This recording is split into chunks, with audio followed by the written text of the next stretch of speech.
pembelajaran di mata kuliah Teknologi Sediaan Liquid Semi Solid dan Non-Steril untuk Universitas. Let's check this out.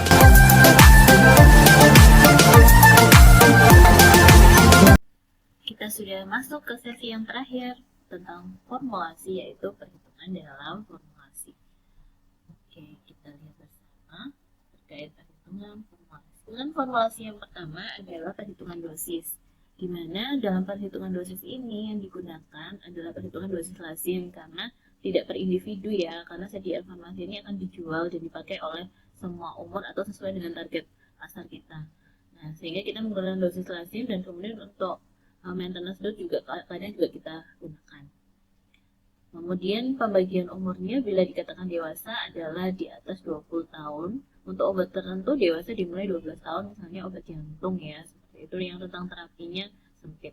Untuk anak-anak 1-12 tahun, kemudian bayi 0-1 tahun, geriatri 65 tahun. Tahap perhitungan dosis, yang pertama kita cari referensi dulu untuk dosis bahan aktif yang ada dalam sediaan kita itu dosisnya berapa untuk target umur yang kita inginkan. Kemudian kita cari di BNF, Martindale, ataupun Drug Information Handbook dan sebagainya.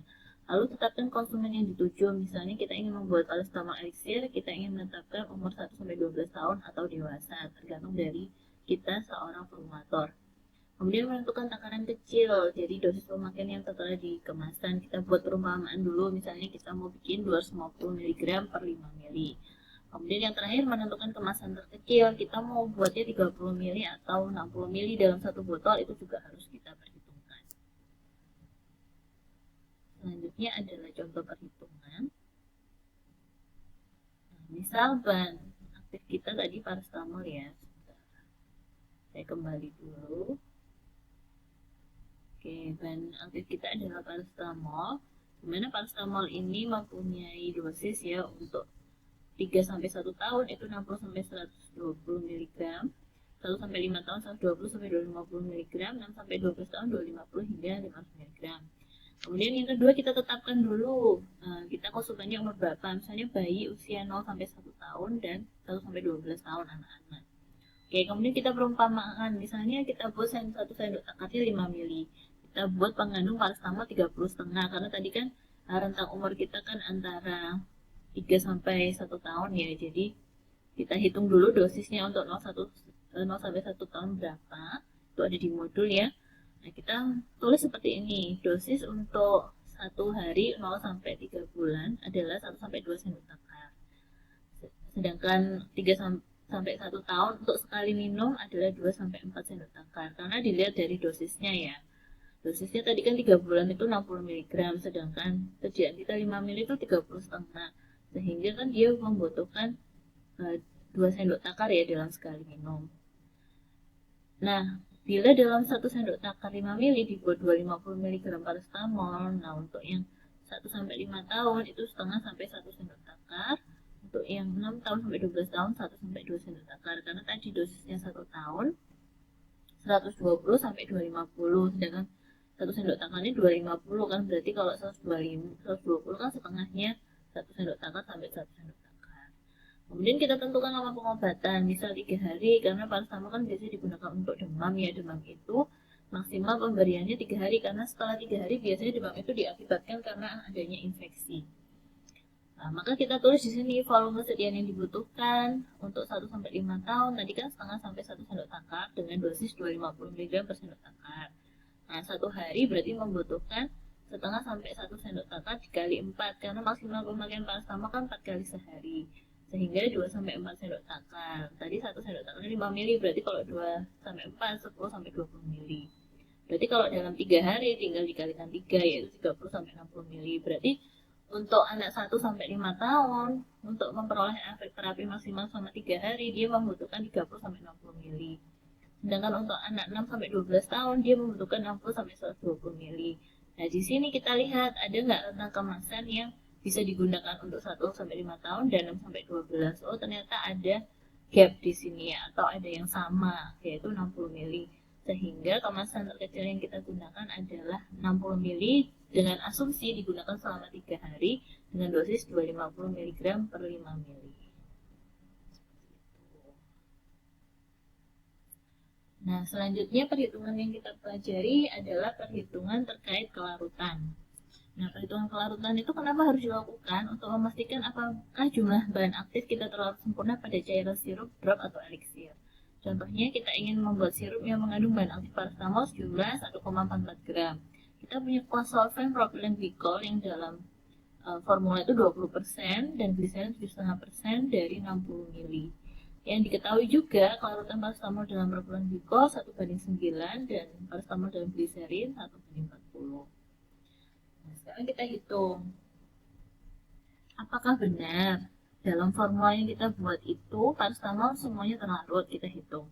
Kalau kita punya propilen glikol 20%, berarti kalau sediaannya 60 ml, maka kita punya 12 ml propilen glikol. Nah, sedangkan yang bisa dilarutkan dengan propilen glikol 12 ml, berarti kan tadi kelarutannya 1:9. Berarti kalau kita mau tahu 12 ml itu melarutkan berapa? 12 dibagi 9 dikalikan 1 gram, sama dengan 1,133 gram. Oke, padahal paracetamol yang kita pakai kan 1,44, otomatis masih ada yang belum terlarut. Kita coba hitung lagi yang gliserin. Ternyata gliserin yang digunakan 4,5 ml. Nah, dia kelarutannya tadi 1:40.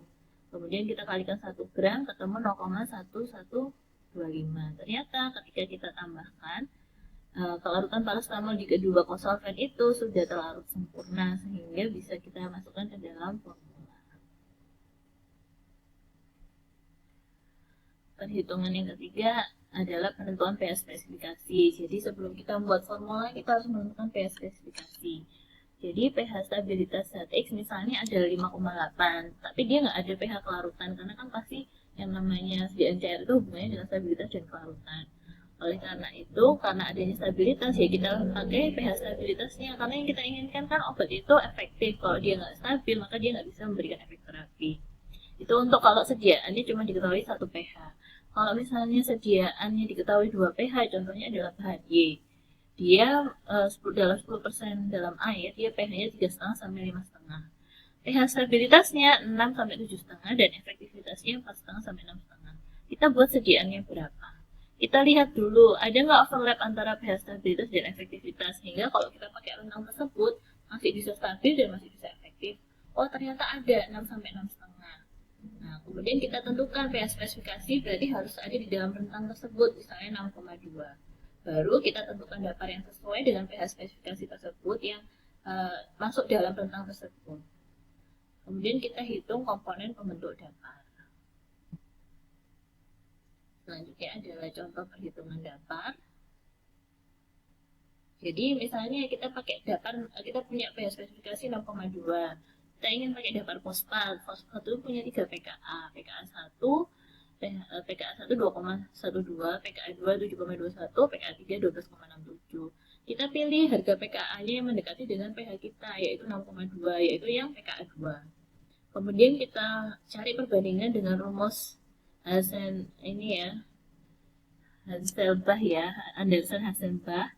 Kita cari perbandingan antara Na2HPO4 dan HPO4. Jadi kita masukkan di sini pH yang kita inginkan, pH sediaan, kemudian sama dengan pKa yang mendekati, dikurangi log dari garam dibagi log asam. Nah, ketemu min 1,1, berarti perbandingan garam dibanding asam itu adalah 0,11.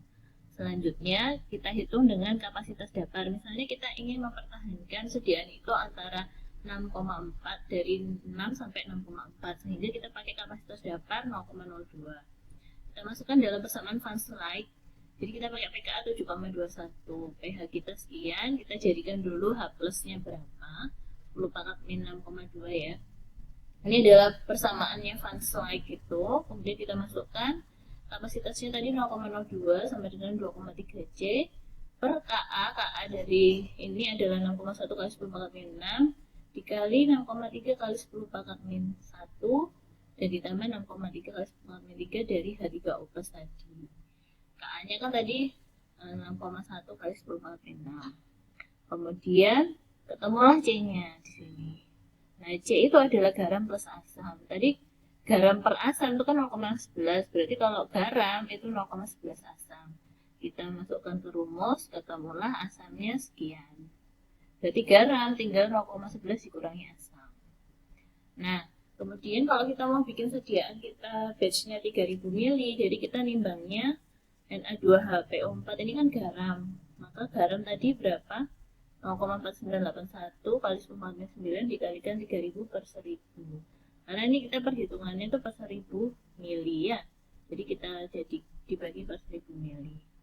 Ketemulah sekian gram, lalu juga untuk asalnya juga ketemu sekian gram. Ini untuk daftar.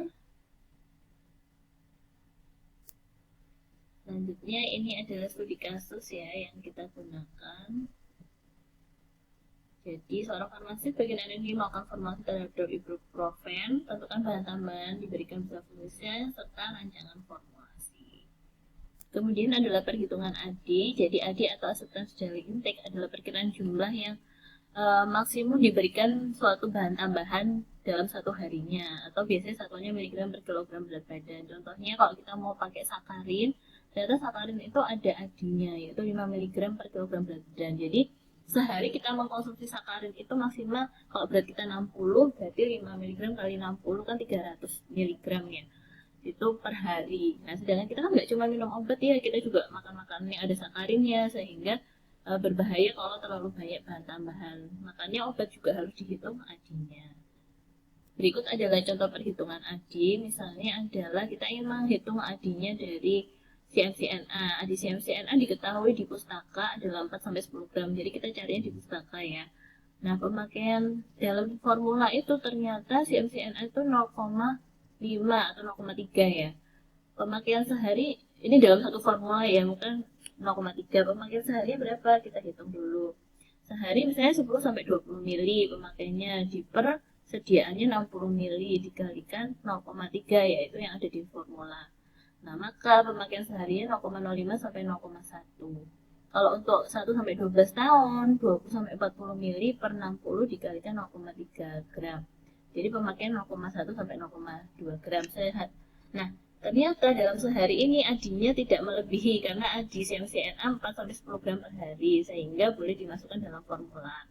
Kemudian yang kedua, kalau kita punya perhitungan AD dengan satuan kilogram berat badan, kita lihat dulu AD sakarin, oh ternyata 2,5 mg per kilogram berat badan. Pemakaiannya dalam formula adalah 30 mg.